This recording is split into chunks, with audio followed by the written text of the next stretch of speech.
አሁን ወደ ዋናው የአመቱ ልዩ ተሸላሚ ነው የምንሄደው። የአመቱ ልዩ ተሸላሚን የሚሸልሙትን እኔ ነኝ የምጠራው። እሳቸውም ትልቅ ሰው ናቸው።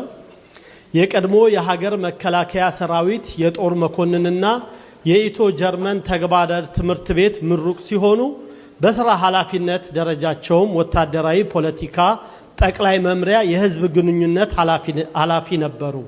ሲሆንም በመጨረሻ በወታደራዊ ፖለቲካ አስተዳደር መምሪያ የኪነ ጥበብ ክፍል ኃላፊ ሆነው የሰሩ ናቸው። እኚህ መኮንን በርካታ ሀገራዊና ማህበራዊ ጭብጦችን ያካተተ የመዝሙርና የዘፈን ግጥሞችን ደርሰው ለትውልድ ያበረከቱ ናቸው። ደራሲና ገጣሚ ሻለቃ ክፍለ ያቦቸር ወደ መድረክ ጋብዛለሁ።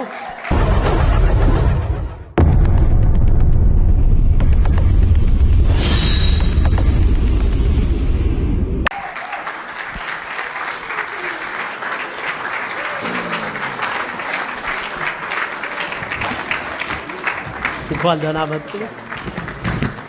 እሺ እናመሰግናለን። አሁን የ2025 ልዩ ተሸላሚያችን ታደሰ ወርቁ ወደ ኪነ ጥበቡ የመጣው የ6ኛ ክፍል ተማሪ ሳለ የ1953ቱ የታህሳስ ግርግር መጣ። ትምህርት ቤቶች ተዘግተው ስለነበር 10 አለቃ ታምሩ የሚባል የፖሊስ መርማሪ ወደ ፖሊስ የሙዚቃ ክፍል ወደ ኮልፌ ይዞት ሄደ። እዚያም ሙዚቀኞችን ይመለከታል። ከዚያ ቀን በኋላ ታደሰ ልቡ ወደ ሙዚቃው ተሳበ። እዛው የፖሊስ ሙዚቃ ክፍል ውስጥ ተቀጥሮ በመጀመሪያ ወታደራዊ ስልጠና ወሰደ። ቀጥሎም የክላርኔት አጫዋትን ተማረ። ከዛም ሳይቆይ የዳንሱን ጥበብ ተካነው፣ አሰልጣኝነቱንም ተቀበለ።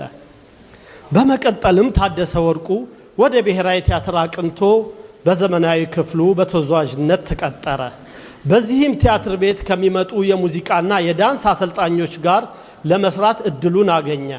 እውቋን የሜክሲኮ ዳንስ አሰልጣኝ ምሪዳን የተዋወቀውና በውስጡ የነበረውን ተሰጥኦ በከፍተኛ ደረጃ እንዲያሳድግ አገዘችው። እሱም ሁሌ በአድናቆት ያነሳታል። በወቅቱም ቲያትር ቤቱ ያሉ ሙያተኞች ውዝዋዜም ትወናም ይሰሩ ነበርና ታደሰም ከቲያትር ቤቱ ፈርጥ ከነበሩ አርቲስቶች አስራቀች ወርቁ፣ ጠለላ ከበደ፣ ጀንበሬ በላይና ሌሎች ጋር አብሮ ተውኗል።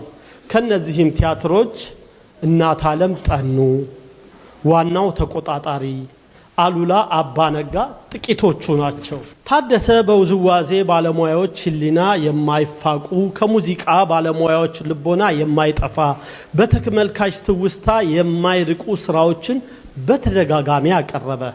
ከሁሉም በላይ በኢትዮጵያ ህዝብ ልብ ውስጥ ተቀርጾ የቀረውን ህዝብ ለህዝብ ኢትዮጵያን ሙዚቃዊ ቅንብር ላይ ከፍ ያለ ድርሻን ተጫወተ። ይህንንም ትርኢት ለማዘጋጀት የቪዲዮ ካሜራና የስዕል ችሎታ ያላቸው ሙያተኞችን ይዞ በመላው ኢትዮጵያ ገጠራማ ቦታዎች በመዘዋወር የብሔር ብሔረሰቦችን አጨፋፈር፣ ዜማ በመቅረጽ ጌጣጌጦችን፣ አለባበሶችን በመዝግቦ በመምጣት ለስራው መንደርደሪያ አበጀ። ያንን ጥናት ወደ መድረክ በማውጣት የማይጠፋ አሻራውን አሳረፈ። የህዝብ ለህዝብ ትርኢት ከመሰረተ ሐሳቡ ከመጸነስ ጀምሮ በመድረክ ላይ ባቀረበው እንቅስቃሴ ለውጤት በማብቃቱ ረገድ የታደሰ ወርቁ ድካምና ፈጠራ ከፍተኛ ነው። ወደ ሰሜን አሜሪካ ከመጣም በኋላ በስደት የሚገኙ ባለሙያዎችን አሰባስቦ አዳዲስ ወጣቶች ጋር በማጣመር በተለያዩ የአሜሪካ ግዛቶች ዝግጅቶችን አቅርቧል። ታደሰ ወርቁ ከሙያው ባሻገር በሰው አክብሮቱ፣ በቸርነቱ፣ በትህትናው፣ በጥሩነቱ በሁሉም አርቲስቶች የሚመሰከርለት ሙያተኛ ነበር።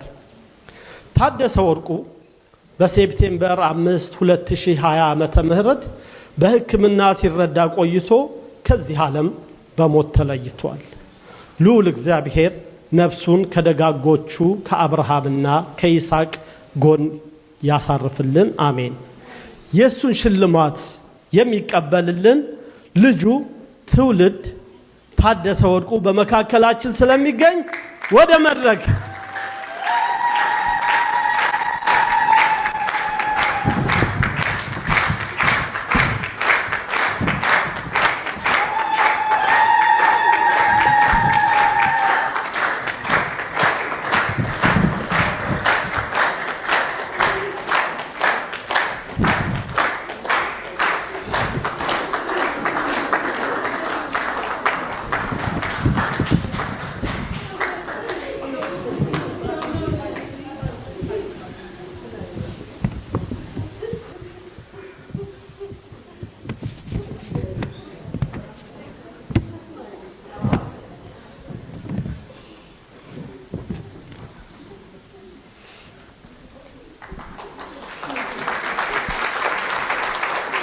እሺ ትውልድዬ